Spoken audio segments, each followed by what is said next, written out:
प्रिय विद्यार्थियों, मैं doctor Vinita Nirban, MLV government college Bhilwara. पूर्व के व्याख्यान में भी हमने पत्र मुद्रा अथवा नोट निर्गमन की विभिन्न पद्धतियों के अंतर्गत निश्चित विश्वासाश्रित निर्गमन पद्धति, अधिकतम विश्वासाश्रित निर्गमन रीति, आनुपातिक कोष प्रणाली, आंशिक स्वर्ण कोष सहित आनुपातिक निधि पद्धति के बारे में अध्ययन किया।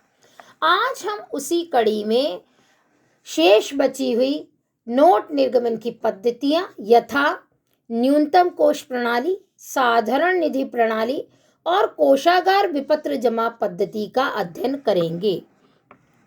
न्यूनतम कोष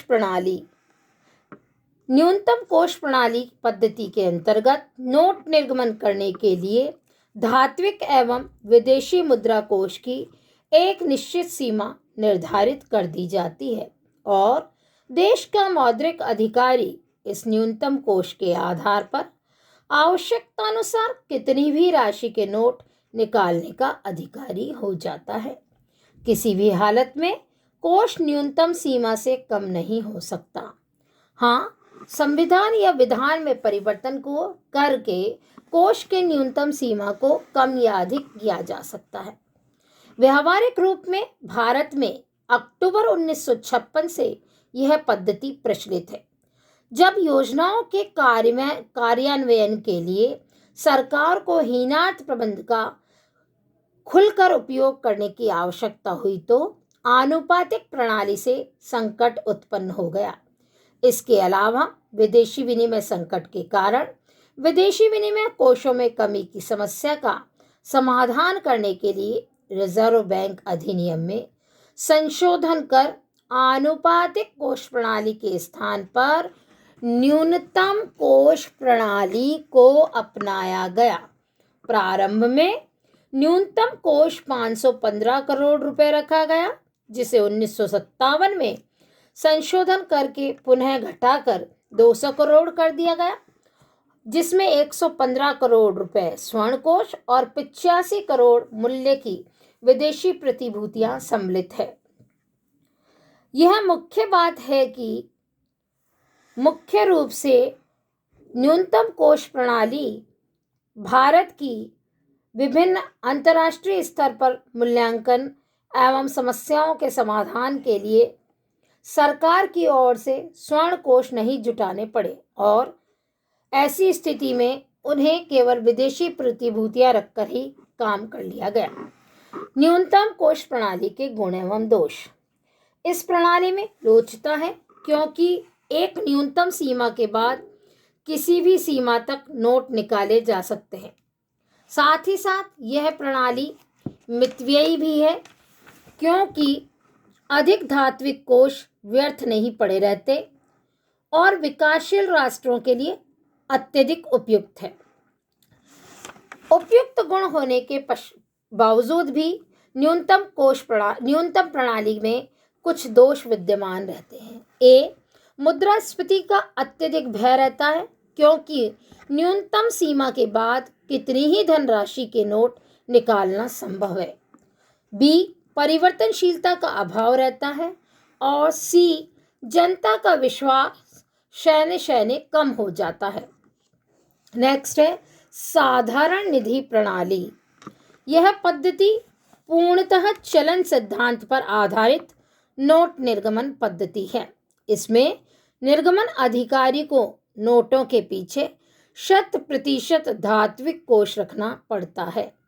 कागजी मुद्रा अपरिमित मात्रा में स्वर्ण तथा चांदी में परिवर्तनशील होती है। एक प्रकार से यह प्रतिनिधि पत्र मुद्रा प्रणाली है जो स्वर्ण तथा रजत का प्रतिनिधित्व करती है। इसके प्रचलन से चलन में धातु के घिसावट की बचत हो जाती है तथा मुद्रा हस्तांतरण सुविधाजनक हो जाता है। साधारण निधि प्रणाली के गुण एवं दोष। इस पद्धति में जनता का अत्यधिक विश्वास होता है, साथ ही साथ मुद्रा प्रसार का बिल्कुल भय नहीं रहता है और यह पूर्ण परिवर्तनशीलता पर आधारित पद्धति है।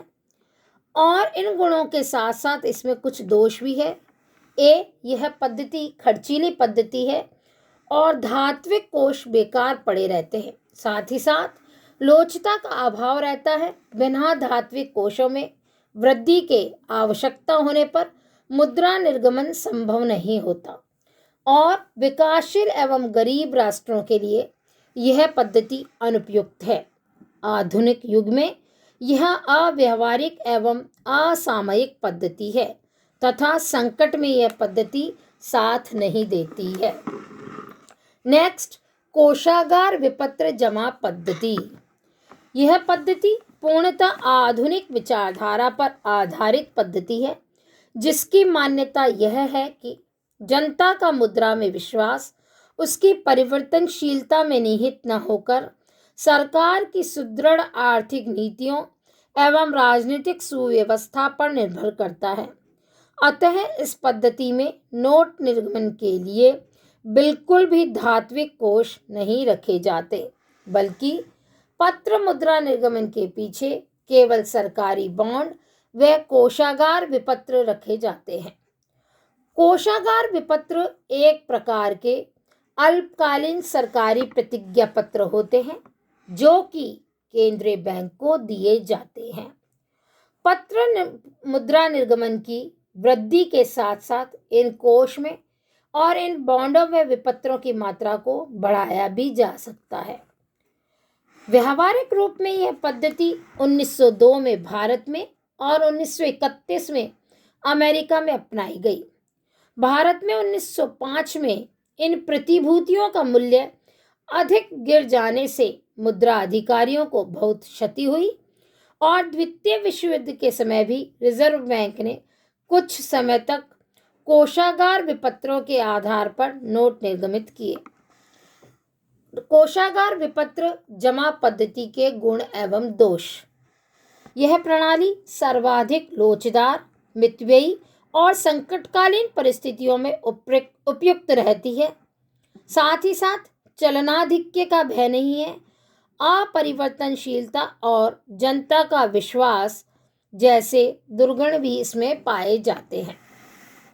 नोटों के निर्गमन में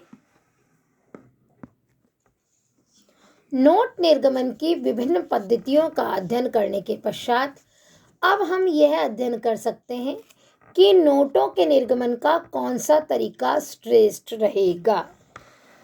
नोट निर्गमन की अनेक रीतियों एवं गुण दोषों का विश्लेषण करने से यह लगता है कि नोट निर्गमन की कोई भी प्रणाली सर्वगुण संपन्न नहीं है।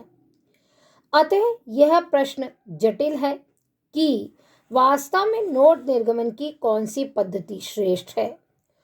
दो समस्याएं हमारे सामने आते हैं कि पहली, क्या धातु कोषों तथा पत्र मुद्रा के बीच किसी भी प्रकार का समन्वय आवश्यक है, और दूसरा यह है कि क्या नोट निर्गमन के लिए देश को स्वर्ण या रजत कोष रखने चाहिए। इन समस्याओं को ध्यान में रखते हुए हम पत्र मुद्रा का संबंध धातु कोषों से इसलिए रखते हैं कि नोटों की परिवर्तनशीलता से जन विश्वास बना रहे तथा सरकार नोट निर्गमन अधिकारों का दुरुपयोग न कर सके। परंतु वर्तमान में नोट निर्गमन का कार्य देश के केंद्रीय बैंक द्वारा किया जाता है, अतः सरकारी हस्तक्षेप की संभावना अधिक नहीं रहती है। नोटों का निर्गमन केंद्रीय बैंक द्वारा व्यवस्थित ढंग से अर्थव्यवस्था के विकास के लिए विशुद्ध आर्थिक आधार पर होता है, ताकि अपने उद्देश्यों के साथ साथ सामाजिक एवं राजनीतिक उद्देश्यों में सामंजस्य बैठाया जा सके। अतः अब धात्विक कोषों का पत्र मुद्रा निर्गमन से विशेष संबंध आवश्यक नहीं रहा है। विदेशी विनिमय दर में स्थायित्व तथा विदेशी भुगतान क्षमता को बनाए रखने के लिए धात्विक विनिमय दर में स्थायित्व तथा विदेशी भुगतान क्षमता को बनाए रखकर कोषों की मुद्रा निर्गमन की मात्रा पर निर्भर न रहकर विदेशी भुगतानों की शोधन क्षमता के बराबर ही पर्याप्त है। अतः पत्र मुद्रा का निर्गमन देश के केंद्रीय बैंक द्वारा होना चाहिए और धात्विक कोषों का निर्धारण देश की परिस्थितियों को ध्यान में रखते हुए करना चाहिए। वास्तव में एक अच्छी मुद्रा प्रणाली में मितव्ययता, लोचता, चलनाधिक्य से सुरक्षा के साथ साथ परिवर्तनशीलता, निश्चितता और स्वचालितता के गुणों में सामंजस्य होना चाहिए। सरकार का हस्तक्षेप केवल राष्ट्रीय हित में ही किया जाना मुख्य हो तथा परिस्थितियों में परिवर्तन के साथ साथ नोट निर्गमन पद्धति में भी परिवर्तन किया जाना संभव हो। जैसा कि 1935 से अक्टूबर 1956 तक भारत में आनुपातिक कोष प्रणाली प्रचलित रही और विकास योजनाओं के लिए अधिक साधन जुटाने व विदेशी विनिमय संकट मिटाने के लिए अक्टूबर 1956 से ही न्यूनतम कोष प्रणाली अपनाई गई।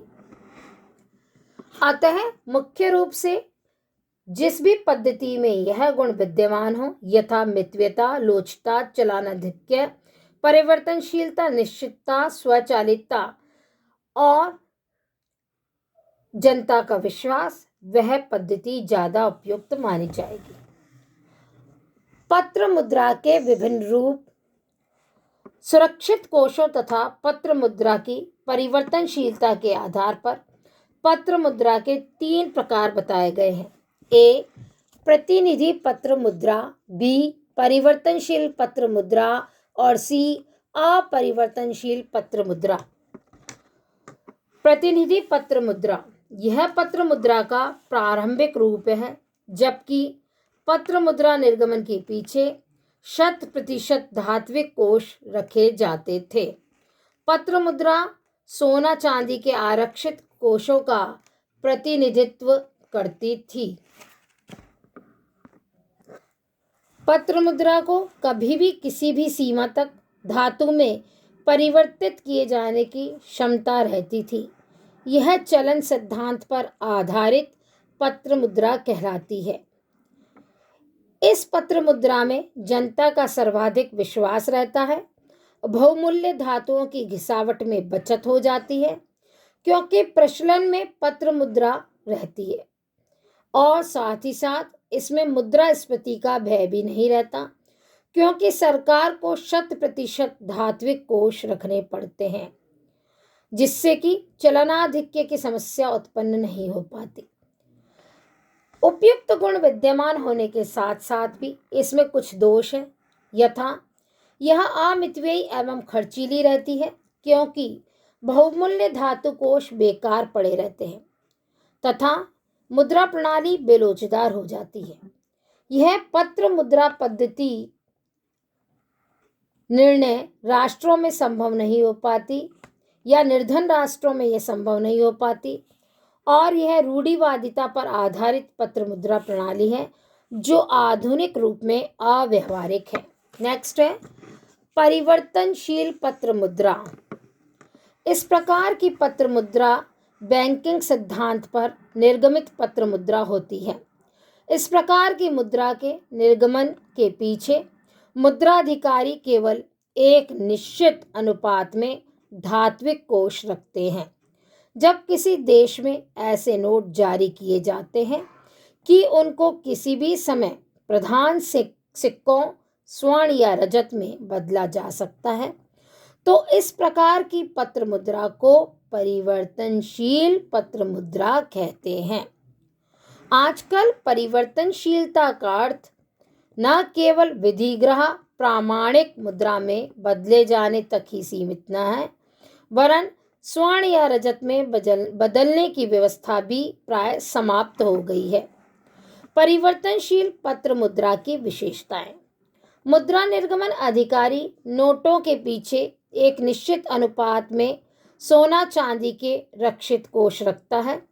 बी, नोटों के बदले खजाने से सोना चांदी परिवर्तन की गारंटी होती है। सी, जनता अपने विदेशी भुगतानों के लिए सोना चांदी सरकार से खरीद सकती है। डी, रक्षित कोष में न केवल सोना चांदी ही होता है बल्कि कुछ भाग के रूप में प्रधान सिक्के, सांकेतिक सिक्के व स्वीकृत प्रतिभूतियां भी रखी जाती है। सिक्कों के प्रकार पूर्व के अध्याय में हम अध्ययन कर चुके हैं।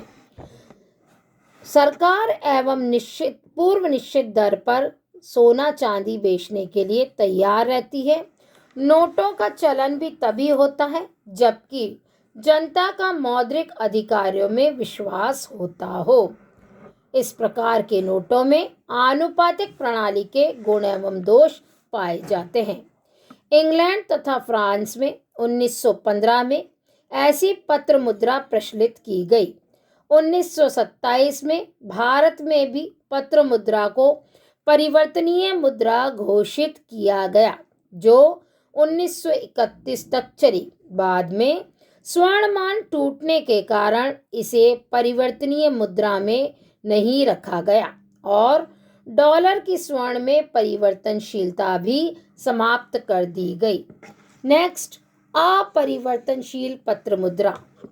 जब देश में ऐसी पत्र मुद्रा का चलन किया जाता हो जिसके बदले में सरकार द्वारा सिक्के तथा मूल्यवान धातु देने की कोई गारंटी नहीं दी जाती है और न सरकार को बाध्य ही किया जा सकता है, तो उसे अपरिवर्तनीय पत्र मुद्रा कहते हैं। ऐसी मुद्रा का चलन केवल सरकार की साख एवं जनता के विश्वास पर निर्भर करता है। परिवर्तनशील पत्र मुद्रा में मुख्य विशेषताएं यह पाई जाती है कि इस प्रकार की मुद्रा पहले संकट काल में ही निकाली जाती थी, परंतु अब यह सामान्य प्रवृत्ति बन गई है। दूसरा, मुद्रा निर्गमन के पीछे धात्विक कोष न्यून्य या नहीं के बराबर होते हैं। सरकार न तो नोटों को सोना चांदी में परिवर्तित करने की गारंटी देती है और न ही बाध्य ही कर सकती है। साथ ही साथ यह मुद्रा पूर्णतः जन विश्वास एवं सरकारी साख पर प्रचलन में रहती है। भारत में युद्ध काल में जारी किया गया 1 रुपए का नोट अपरिवर्तनीय पत्र मुद्रा का अनुपम उदाहरण है, अर्थात यह केवल उस विशेष परिस्थिति में ही चलन में था, बाद में अपने आप समाप्त हो गया। प्रथम विश्व युद्ध और द्वितीय विश्व युद्ध से बहुत से देशों ने इसकी शरण ली। आज विश्व के सभी राष्ट्रों में अपरिवर्तनशील पत्र मुद्रा ही प्रचलन में है।